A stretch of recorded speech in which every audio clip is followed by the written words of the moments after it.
So we're super excited to have you here. I got to know, do you look into the food of an area before you go or when you are there? I usually ask when we get here, like, what's the thing, and if we don't have a chance to go to the restaurant or try it, we usually will ask somebody to grab something and bring it here. So in every city, there's usually something that's like their thing. So I don't know what Fargo's thing is yet. You have to tell me if you know something, because Okay, I was going to say, hot dish, lefse is kind of the thing up here. Have you ever had lefse before? no.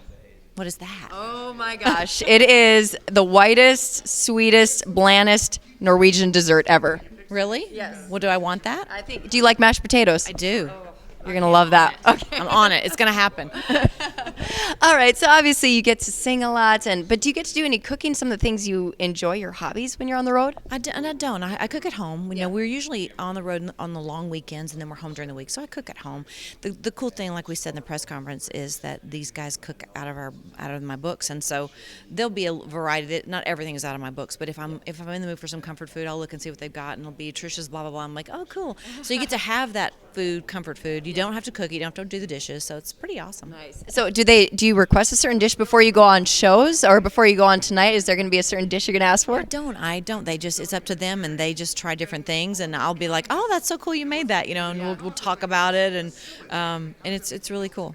So I got to ask this because I love seeing how Garth treats you. He's just such a gentleman. Is there anything that you want to say to young women about what you want to look for in that future spouse, that partner for life?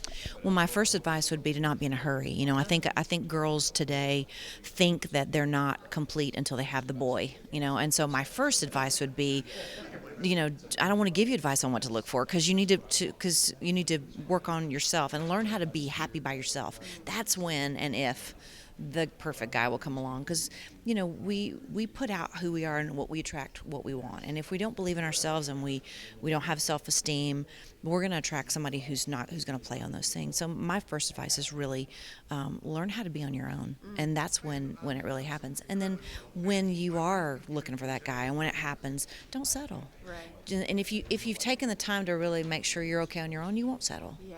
And I've settled before. I think that's why I'm so happy and grateful, is that it took me a while. I was 41 when we married, but I get it. I got it, and I finally realized this does exist, and it's worth waiting for. Awesome. Well, we're super excited to see you tonight.